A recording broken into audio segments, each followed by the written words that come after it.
Friends మొన్న మధ్య Indian court వాళ్ళు వాట్సాప్ ని ఏదో అడిగారు. వాట్సాప్ వాళ్ళు ఏమో లేవు ఆ దగ్గర లేవు ఉన్నామేమో అని అన్నారు. ఏమైందంటే ఢిల్లీ హైకోర్టు వాళ్ళు లాస్ట్ గా జరిగిన హియరింగ్ లో వాట్సాప్ ని వాళ్ళ ఇన్ఫర్మేషన్ షేర్ చేయమని అన్నారు. దాన్నే ఏమన్నారు అంటే మనకు తెలుసు కదా, ఈ పాటికి చాలా సార్లు విన్నాం వాట్సాప్ మెసేజ్లన్నీ ఎండ్ టు ఎండ్ ఎన్క్రిప్టెడ్ అయ్యి ఉంటాయి. దాన్ని ఎవరు చదవలేదు. అంటే అదే పంపినోడు రిసీవ్ చేసుకున్నాడు తప్ప ఇంకెవ్వరు దాన్ని చదవలేదు. దాన్ని కట్ చేయడం క్రాక్ చేయడం ఇవన్నీ ఉండవు. End to end encrypted. Delhi high court వాళ్ళు అదే ఏదైనా ఇన్ఫర్మేషన్ మెసేజ్లు మాకు ఏమైనా కావాల్సి వస్తే ఆ మెసేజ్ మేము చదవాల్సి వచ్చింది, మాకు మీరు ఇవ్వాల్సి వచ్చింది అని అడిగేది. అంటే వాళ్ళే కొత్తగా ఏం అడగలేదు. ఇండియా యొక్క ఇన్ఫర్మేషన్ యాక్ట్ ప్రకారం ఇండియన్ గవర్నమెంట్ కి ఏదైనా అవసరమైనప్పుడు ఇండియాలో పనిచేసే ఏ యాప్ వాళ్ళైనా వాళ్ళ ఇన్ఫర్మేషన్ ని ఇండియన్ గవర్నమెంట్ కి ఇవ్వాల్సి వస్తుంది. అది మామూలుగా ఉన్న రూల్. ఇదే విషయాన్ని వాట్సాప్ వాళ్ళకి కూడా చెప్తే వాళ్ళు ఏమన్నారంటే అంటే మేము తింగలమా ఈ ఎదవ పేర్లన్నీ పెట్టుకుని ఎండ్ టు ఎండ్ ఎన్క్రిప్టెడ్ అది ఇదని టెక్నాలజీ అంతా తీసుకొని వచ్చాము. ఇప్పుడు ఎవరు పెడితే వాళ్ళు అడిగితే మేము ఎన్క్రిప్టెడ్ తొక్క అవన్నీ వదిలేసి అవన్నీ మీకు ఇచ్చేస్తే ఇంకేముంది అందులో, మేము అలా ఇవ్వము, ఛాన్సే లేదు. జనాలకు అసలు మేము ప్రైవసీ అన్ని ఇస్తామని చెప్పి అది ఇది అన్ని చెప్పి వచ్చాం. ఇప్పుడు అది కూడా వైలేట్ అయిపోద్ది, నేను ఇయ్యా అని చెప్పి కూర్చోన్నారు. అయితే ఇండియా యొక్క ఐటీ మినిస్టర్ అతను ఏమంటున్నాడంటే ఓ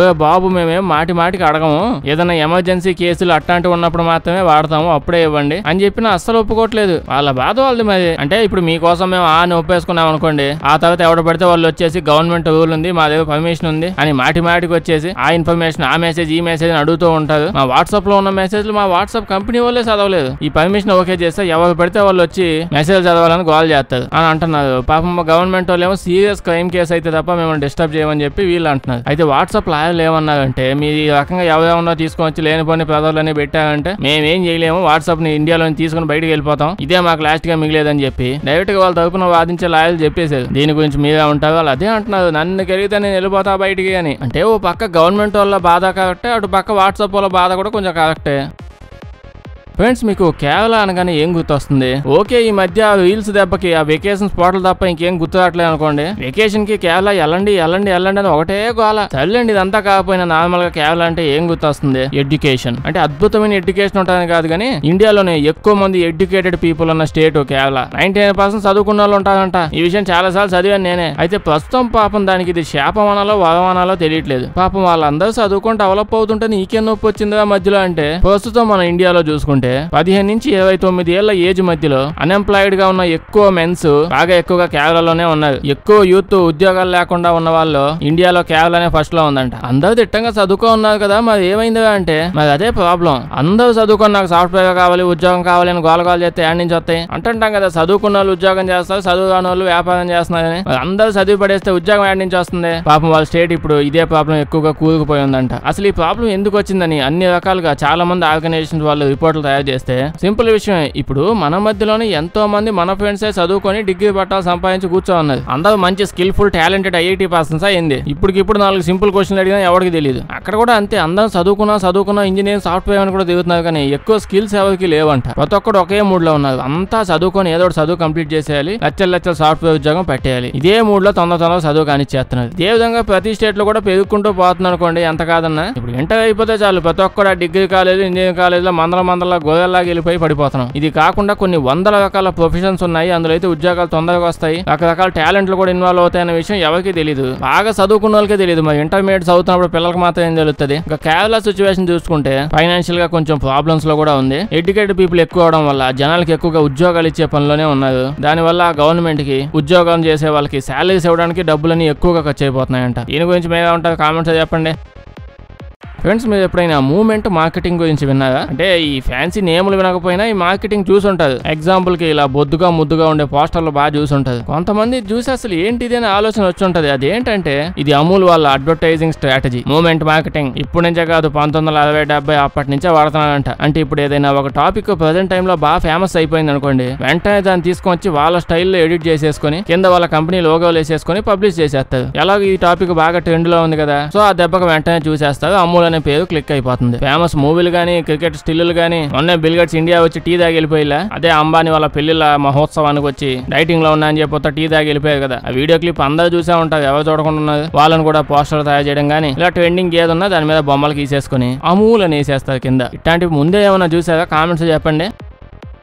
ఫ్రెండ్స్ నేను ఇప్పుడు చెప్పే ఫ్యాక్ట్ మేబీ అంతకుముందు ఇనే ఉంటారు, ఈ మధ్య బాగా గోలగోలగా వైరల్ అయిపోతుంది. అదే అండి నెస్లే వాళ్ళ చిన్నపిల్లలకి అమ్మే సెర్లాక్స్, ఇంకా MDHO మసాలా. ఈ కాంట్రవర్సీ గురించి చాలా మంది వినే ఉంటారు. తెలియని వాళ్ళ గురించి చెప్పాలంటే మొన్నే హాంకాంగ్ వాళ్ళు వాళ్ళ దేశంలో MDH వాళ్ళ కొన్ని మసాలా ప్యాకెట్లని బ్యాన్ చేసి పడేశారు. అబ్బాయి ఎక్స్పైర్ అయిపోయాను కాదు, వాళ్ళు వాటిని టెస్టులు చేసినప్పుడు అందులో కొన్ని రకాల బ్యాన్ చేసిన కెమికల్స్ ని, వరల్డ్ వైజ్ గా బ్యాన్ చేసిన కొన్ని కెమికల్స్ ని కూడా వాడకుండా వాటిని కొంచెం ఎక్కువ వాడుతున్నారంట. లాంగ్ టర్మ్ లో అది క్యాన్సర్ గురి చేస్తుంది. అసలు ఆ దేశం వల్ల ప్యాకెట్లు వాడతారో లేదో తెలియదు కానీ వాళ్ళైతే బ్యాన్ చేసి పెట్టేసుకున్నారు ముందే. మనం మాత్రం బేబత్సంగా వాడతాం, మన మార్కెట్ లో తెగ వాడుతుంటది. అదేదో నేచురల్ గా ఉంటే మనకి ఈ మధ్య పడతనట్లేదు, అలవాటు అయిపోయింది. ఏదో కెమికల్స్ వేస్తేనే టేస్ట్ అనిపిస్తుంది. అదంతా వదిలేసినా అసలు మనోళ్ళు టెస్ట్ చేయలేదా ఈ ప్యాకెట్లు అంటే ఏమో నాకు తెలియదు. ఇప్పుడు టెస్ట్ చేస్తున్నాం మళ్ళీ మేము చూస్తామని చెప్పి అంటున్నారు, చూడాలి. మరి మధ్యలో నెస్లే కంపెనీని ఎందుకు తెచ్చావు అదేంటో అంటే నెస్లే వాళ్ళ ప్రోడక్ట్ ఉంది కదా, చిన్నపిల్లలకి తాగిస్తారు, అదే తినిపిస్తారు సెర్లాక్ అని. వాళ్ళు తయారు చేసే దానిలో అసలు షుగర్ అనేదే ఉండదంట. షుగర్ అనేది చిన్నపిల్లలకి అలా తినిపించి అప్పుడప్పుడు తినిపించే టైంలో అసలు మంచిది కాదు. ఈ నెస్లే వాళ్ళు అసలు షుగరే వాడకుండా వాళ్ళ ప్రోడక్ట్ లో మంచి ప్రొడక్ట్స్ ఇస్తున్నారు. మంచి విషయం అంటే మంచిదే, కాకపోతే మీకు మాకు కాదు, అమెరికా వాళ్ళకి, యూరోప్ వాళ్ళకి, వాళ్ళందరికీ మంచి విషయం అది. ఎందుకంటే వాళ్ళ దేశంలో అమ్ముతారు సెర్లాక్, నెస్లే వాళ్ళ ప్రొడక్ట్స్, అందులో మాత్రమే షుగర్ ఉండదు అనమాట. కానీ ఇండియా వచ్చేసరికి ఆ దేశం నుంచి ఈ దేశం వచ్చేసరికి ఆ విషయం మర్చిపోయినట్టున్నారు పాపం. ఇండియాలో మాత్రం ఈ సెర్లాక్ వీటిలో మంచిగా షుగర్ కలిపేసి యాడెడ్ షుగర్ వేసి పంపిస్తారు అనమాట. ఈ విషయం మన దేశం వాళ్ళు, మన దేశం ఆర్గనైజేషన్ వాళ్ళు ఎవరు కనిపెట్టలేదు. యూరోప్ లో ఉన్న ఒక ఆర్గనైజేషన్ వాళ్ళు, FB ఫ్యాన్ అనే ఒక ఆర్గనైజేషన్, అమ్మా ఇండియన్స్ చూడండి అమ్మా, ఆ దేశంలో ఒక మంచి ప్రొడక్ట్ ఇస్తున్నారు, పిల్లలకు ఆరోగ్యంగానే మేము పెడుతున్నాం అయ్యా, మీరే అంతంత షుగర్ వేసినా ఓ తెగ తినేస్తున్నారు, మీ హెల్త్ గురించి కూడా మేమే కనుక్కొని చెప్పాల్సి వస్తుంది అని చెప్పి వాళ్ళు రీసెర్చ్ చేసి మనకు చెప్పేది. నిజంగానే అమెరికా, యూరోప్ వాళ్ళ దేశంలో అసలు ఏదంట యాడెడ్ షుగర్సే ఉండవంట. ఎందుకంటే వాళ్ళకి తెలుసు ఇలా యాడ్ చేస్తే ఈ దేశం వాళ్ళు మన ప్రొడక్ట్ ని అమ్మనివ్వరా, వీళ్ళ దేశంలో అమ్మాలంటే ఖచ్చితంగా మంచి ప్రొడక్టే అమ్మాలి, ఇట్లాంటి కెమికల్ గబ్బులు అంటే కష్టం అని చెప్పి కొంచెం కాన్షియస్ గా ఉండి బాగా మంచి ప్రొడక్ట్స్ వాళ్ళ దేశంలో అమ్ముతున్నారు. కానీ ఇండియాకి వచ్చాక వాళ్ళకి కూడా తెలిసిందే, ఇండియాలో ఇప్పుడు చిన్నపిల్లల ప్రొడక్ట్ లో షుగర్ ఎంత వేయాలి అనే వాటి మీద కరెక్ట్ రెగ్యులేషన్స్ లేవంట. ఈ విధంగా చాలా చోట్ల జరుగుతుంది. ఫిలిప్పీన్స్ కానీ, ఆస్ట్రేలియాలో కొన్ని దేశాల్లో కానీ, ఇంకా ఇండియా, పాకిస్తాన్, బంగ్లాదేశ్, ఈ దేశాలన్నింటిలో అన్ని కంపెనీ వాళ్ళకి కామన్ అయిపోయింది. వాళ్ళ ప్రొడక్ట్లు ఏం వేసినా ఏం కలిపినా పెద్దగా పట్టించుకోలేదా అని. సో ఇలాంటి దేశాలన్నింటిలో షుగర్ కలిపేసి అమ్ముతున్నది. ఎందుకు అంత ఏడుస్తున్నామంటే ఇది నిజంగానే చిన్నపిల్లలకి మంచిది కాదు ఆ ఏజ్ లో. అంటే వాళ్ళు ఎక్కువగా ఒబీస్ అయిపోవడం, బాగా వెయిట్ పెరిగిపోవడం, హెల్త్ లో ఎఫెక్ట్ కావడం, పళ్ళు పుచ్చిపోవడం ఇట్లాంటివి ఎక్కువ అవుతుంటది. ఇప్పుడు మనకు డౌట్ రావచ్చు, అదే అమెరికా ఇంకా యూరోప్ లో షుగర్ వేయకుండా మంచి ప్రోడక్ట్ అమ్ముతున్నారు, అయ్యే డబ్బాలు ఎత్తుకొచ్చేసి ఈడ కూడా అమ్మేయచ్చు కదా, చాలా మంది కొంటారు, షుగర్ లేని మంచి ప్రోడక్ట్ మేము ఇస్తున్నాం అని చెప్పి అడ్వర్టైజ్మెంట్ కూడా చేసుకోవచ్చు. ఇంకొంతమందికి ఇంకో రకం డౌట్లు వచ్చి ఉండొచ్చు, అంటే వాళ్ళ ప్రొడక్ట్స్ వాళ్ళు మెన్షన్ చేసి పెడతారు ఎంత షుగర్ ఉంటుందో, 2.5 grams అలా ఈ ప్రొడక్ట్ లో ఇంత షుగర్ ఉంటుంది, ఇలాంటి విషయాల్ని ఈ మాత్రం షుగర్ కి ఏమైపోయింది అని అనుకుంటారు. విషయం ఏంటంటే ఈ విధంగా షుగర్ వేసి అమ్మామనుకునే ప్రొడక్ట్ లో చిన్నపిల్లలు దాన్ని తొందరగా తినేస్తారు, గోల్ చేయడం, మారం చేయడం ఏం లేకుండా వెంటనే ఈజీగా తినేస్తారు తీయగుందని. ఇంకా అదే ఆ పిల్లలకి మళ్ళీ అదే కావాలనిపిస్తూ ఉంటది వాళ్ళకి కూడా. ఎందుకంటే షుగర్ బాడీలో అలాంటి కెమికల్స్ రిలీజ్ చేస్తూ ఉంటుంది, తినే కొద్ది తినాలనిపిస్తుంది అన్నట్టు. ఇంకా వాళ్ళు ఓవర్కోగ్నే తినడం వల్ల పేరెంట్స్ కూడా అబ్బాయికి బాగా నచ్చినట్టుంది, ఈజీగా తినేస్తామని అవే కొనేస్తూ ఉంటది. ఇంకా పిల్లలు పెరిగే కొద్దీ వాళ్ళ బాడీలో లేనిపోయిన ఎఫెక్ట్లు చూపిస్తూ ఉంటది. సో ఈ పాయింట్ మీద అస్సలు కాంప్రమైజ్ అవ్వకుండా వాళ్ళు యాడెడ్ షుగర్స్ కలుపుకుంటూ వాళ్ళ ప్రొడక్ట్స్ లో సేల్స్ పెంచుకుంటూ ఉంటది. ఈ మధ్య అందరూ చెప్తూ ఉన్నారు కదా, ఒరే డబ్బాని వెనక్కి తిప్పి ఆ డబ్బా వెనకాల అసలు అందులో ఏమేమి వేస్తారో అందులో మెన్షన్ చేస్తారు, అవన్నీ చూసి తెలుసుకొని ఆ తర్వాత కొనండి అని చెప్తున్నారు, మంచి విషయమే. కానీ ఇందులో ఇంకొక విషయం ఏంటంటే కొన్నిసార్లు డబ్బా వెనకేంది డబ్బా లోపల ఏలెట్టి గెలిగి చూసినా వాళ్ళు అందులో ఏమేమి ప్రొడక్ట్లు వేస్తారో అన్ని మనకు అర్థం అవుతాయి. ఏంది వాడు 100 రకాల కెమికల్ పేర్లు అతడు, అందులో మంచిదేదో చెడ్డదేదో ఏ దేశాల్లో బ్యాన్ చేశారో ఆ విషయాలన్నీ మనకెలా తెలుస్తాయి. కొన్ని ప్రొడక్ట్స్ అయితే యాడెడ్ షుగర్స్, పామ్ ఆయిల్ తెగేసి కలిపి పెట్టేస్తారు కదా, అవి ఏదో చదువుకోవచ్చు అనుకోవచ్చు. కానీ వాళ్ళు ఏమో మనకు అర్థమయ్యేలాగా ఇదిగో ఇది షుగర్ అమ్మా, ఇదిగో ఇది పామ్ ఆయిల్ అమ్మా, ఇదిగో ఇది ఇంజిన్ ఆయిల్ అమ్మా అని చెప్పి అన్ని నీట్ గా రాస్తాడు అనుకుంటున్నారా. ఈ షుగర్ కి, పామ్ ఆయిల్ కి, వీటన్నిటికి 100 రకాల పేర్లు ఉంటాయి. అందులో ఏదో ఒకటి మనకు తెలియని అర్థం కాని పేరు ఒకటి రాసి పెట్టేస్తాడు. మనం అది చదవగానే ఓ ఇది ఫారిన్ బ్రాండ్, మంచి ఫారిన్ పదార్థాలని కలిపేది, మా పిల్లలకు ఫారిన్ వస్తువులు పెడతా అని చెప్పి కొనుక్కుపోతాం. ఇప్పుడు మనం బాగా అవేర్నెస్ పెంచుకుందాం అనుకున్నా అంత ఈజీగా ఫుల్ గా పెంచుకోలేం. గవర్నమెంట్ కూడా కొంచెం స్ట్రిక్ట్ గా ఏదైనా చెయ్యాలి. ఆల్మోస్ట్ చిన్న పిల్లలకైతే అన్ని ఇంట్లోనే వండుకొని చేసి పెట్టడానికి ట్రై చేయండి. డబ్బాలు సంచులు అన్ని కొనుక్కొని తీసుకొచ్చి పెట్టకండి. నేచురల్ గా చేసే ధాన్యాల్లోనే కల్తీ అవుతుంది. కల్తీల్లో కల్తీ ఉన్న డబ్బా కల్తీలు తేకండి. మీరు ఏమంటారు దీని గురించి కామెంట్స్ చెప్పండి. ఫ్రెండ్స్ నార్మల్ గా ఆకలి వేసినప్పుడు ఏం జరుగుతుంది, మన కడుపు లోపల రకరకాలుగా జరిగే కెమికల్స్ రియాక్షన్స్ ఉన్నాయే, దాని గురించి నాకు ఏం తెలియదు కాబట్టి నేను దాని గురించి అసలు మాట్లాడను. మనకు ఆకలి వేసినప్పుడు అప్పుడప్పుడు సర్లే ఇంకా టైం ఉంది తర్వాత తిందామని చెప్పి మనం వదిలేస్తాం. కానీ అదేందో నేను ఫోన్ ఆన్ చేస్తే ఆ ఫోనోడు నా కడుపులో సెన్సార్లు పెట్టావేమో నాకు తెలియదు, కానీ ఆకలిగా ఉన్నప్పుడు ఫోన్ ఆన్ చేస్తే మాత్రం ఖచ్చితంగా ఫుడ్ బ్లాక్స్, ఫుడ్ వీల్స్ ఇవే వచ్చి వస్తాయి. అదేందో కానీ ఈ ఫోన్ ని మనం కంట్రోల్ చేస్తాం, ఈ ఫోనే మనల్ని కంట్రోల్ చేస్తుందో అర్థం కావట్లేదు. అయితే ఒకటే ఆకలి, ఇంకో పక్క ఏదో వీల్స్ మీద వీల్స్, ఫుడ్ రకరకాల ఫుడ్ అని. ఇంకా మనకు మూడు వచ్చి జొమాటో ఏదో ఆన్ చేసాం అనుకోండి, అన్ని చూసి లాస్ట్కి ఎట్టకు బిర్యానీ పెడతాం. కానీ ఒకవేళ ఊహించండి, మీరు ఎప్పుడైనా ఇన్స్టాల్స్ ఏమైనా చూస్తూ ఉన్నప్పుడు వాడు మెక్కి తింటున్న ఆ ఫుడ్ భలే ఉంది, అయితే వాడు తింటున్న అదే వీళ్ళు ఆడ నవ్వు అనే ఆప్షన్ మనకు వస్తే ఎలా ఉంటుంది అంటే, వాడు ఏం తింటున్నాడో అదే, అది వాడు ఎంగిల్ చేసి వదిలేసింది కాదు, వాడు తిన్న ప్రొడక్టే మనకి డెలివరీ అయ్యే పని. అయితే ఓకే, మీరు అనుకోవచ్చు ఇది భలే తెలివైన ఉన్నాడులే అని. మనకు అంత సీన్ లేదు. ఈ ఐడియా ఓవర్ ఇట్స్ వరకు వచ్చింది. ఈ ఐడియా రాగానే వీడు ఇంక పాయింట్ మీద దీన్ని డెవలప్ చేయడానికి ట్రై చేస్తూ దీని మీద టెస్టులు చేస్తూ ఉన్నది. మరి పనేపేట ఈ కంపెనీ అన్ని కలిసి ఏదో ఒక మనల్ని కొల్ల పెట్టేదాకా ఎట్లాంటి ఐడియాలు కొత్త తెస్తానే ఉంటది, మనం కూలిపోయేదాకా వాడుతూనే ఉంటాం. ఇది ఎంతవరకు వర్కౌట్ అయిద్దో నాకు తెలియదు, కానీ వెంటనే బాగానే వర్కౌట్ అవుతుంది అనిపిస్తుంది. మరి ఆ టైంలో మూడు అట్టు ఉంటది, దాన్ని చూడగానే అసలు దాన్ని ఫోన్ మింగేయాలనిపిస్తుంది. ఎఫెక్ట్లు రకరకాల ఎఫెక్ట్ వేసి మీద చూపిస్తాడు ఫుడ్ ఐటమ్స్. అది వచ్చాక ఎలాగో అది ఉండదు అనుకోండి. ఇంకో పక్క ఇండియాలో చూస్తే దాదాపు చాలా మంది జనాలు వండుకు సావడం ఆఫీస్ వచ్చేదంట. డే బై డే జనాలు ఎక్కువగా వీటి మీద ఆధారపడడం స్టార్ట్ చేశారు. అంటే కౌంట్ ఎక్కువ అయిపోతుంది. ఓన్లీ ఆన్లైన్ లో పడి తినేవాళ్ళు, ఇంక ఫీచర్ వస్తే అప్పుడప్పుడు వండుకొని తినేవాళ్ళు కూడా పూర్తిగా వండుకోవడం మానేస్తారేమో.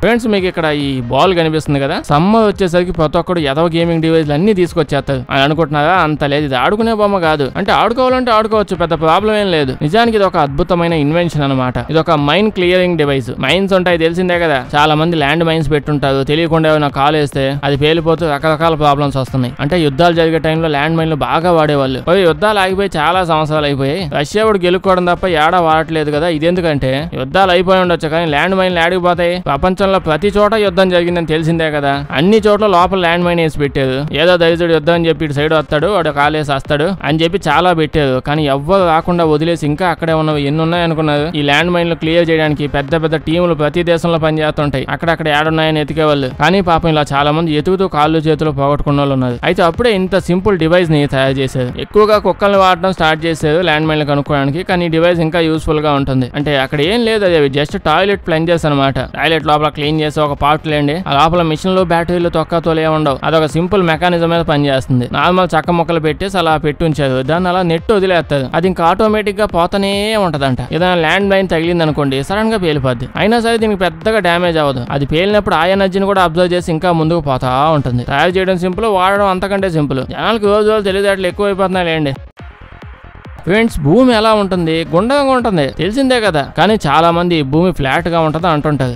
ఇప్పుడు ఆర్గ్యుమెంట్ మనకి ఎందుకులేండి. అయితే 500 సంవత్సరాలు వెనక్కి వెళ్తే ఎవ్వడు ఒప్పుకోడు భూమి గుండ్రంగా ఉంటదా అని చెప్తే బండ వేసి కొడతాడు. జోక్ గా నిజంగా బండ నెత్తికేసి కొట్టేవాళ్ళు భూమి గుండ్రంగా ఉందని చెప్తే. భూమి ఫ్లాట్ గా చపాతీ ఉన్నట్టు ఉంటది అని అనుకునేవాళ్ళు. 15వ శతాబ్దం వచ్చిన దగ్గర నుంచి నెమ్మదిగా అందరూ కన్విన్స్ అవడం స్టార్ట్ చేశారు. చపాతీ పరోటా ఏం కాదు, భూమి నిజంగానే గుండ్రంగా ఉంటుంది అని. ఇప్పుడైతే మనం భూమి షేప్ ఎలా ఉంటుంది అని కనుక్కోవడానికి రెప్లికా తయారు చేయడానికి ప్లాస్టిక్ లో చక్కల వాడి రౌండ్ గా తయారు చేసి ఎలా ఉండిద్దని ఐడియా చేసుకుంటూ ఉన్నాం. కానీ స్టార్టింగ్ ఆ టైంలో 15వ శతాబ్దంలో ఏం వాడి ఎలా తయారు చేసేవాళ్ళు? గుండ్రంగా ఉంది చూసుకోవడానికి.